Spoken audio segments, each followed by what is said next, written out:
So then he says, خَلَقَ الْإِنسان. خَلَقَ الْإِنسان. You know the word insan, Ibn al-Faris argued it could be two origins. It could be nasiya, means human beings are very forgetful. Or it could be from uns, which means human beings are very loving. Alligators are not very loving. Lions are not very loving. You know? Other animals, they have some love, but not like human beings. We can even show love to other animals. We can show love to other human beings. We can show love to strangers, right? We have that ability. So we have uns in us. They are wahsh and we are uns. So there's two meanings to the human being. One, that we are forgetful, and the second, that we have what? Love. Allah chose this message perfectly for people who are forgetful. For people who are forgetful. Because when people forget, what do they need? Reminder. And one of the names of the Quran is reminder. In huwa illa dhikrun. Kalla innaha tadhkira. Wa dhakkir bil Quran man yakhafu wa'id. Quran is reminder because we are insan. So he says, I taught the Quran because you're insan. You forget, that's why I gave you a reminder. You keep forgetting, so I keep reminding you over and over again. That's why I did that. Subhanallah. And the second is love. You don't just give love, you are looking for love. If you're looking for love and you have a hole in your heart that you need to fill, this word of Allah will fill it. This word of Allah will give you, you'll appreciate the love Allah has for you, the honor He's given us, how high His word is. وَكَلِمَةُ اللَّهِ هِيَ الْعُلْيَا, He says in Surah At-Tawbah. The word of Allah is the highest there is. There's nothing higher than the word of Allah. Al-Ulya, the superlative form is used. You know what that means? There's nothing higher than the word of Allah. And yet that word of Allah, anzalahu, He sent it down. Can you imagine? The highest thing was sent down. For who? For you and me. That's what you call a gift.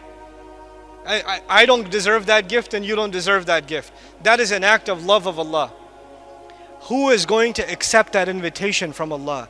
If Allah called Himself a teacher, who will refuse to be a student? You know? And if you start now, I don't care if you're 70 or 7, if you turn to Allah and say, Ya Allah, I want to learn your book. You called yourself a teacher and I want Ar-Rahman to be my teacher, so I'm ready to be his student. Then it does not matter whether you know a little bit or you know a lot. Because you began with Ar-Rahman, there will be barakah in your learning.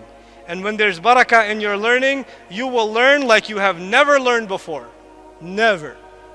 You are a bad student in mathematics, you are terrible in English class, you are horrible in history class, but when you turn to Allah's book and you want to learn Arabic, which is a complicated language, it's complicated. You want to learn tafsir and tajweed and memorize. If your intentions are, I want Allah's love and mercy, then Allah will open doors in your brain you didn't know existed. And it'll become easy for you like nothing else. You know, in college I was a terrible student. Terrible.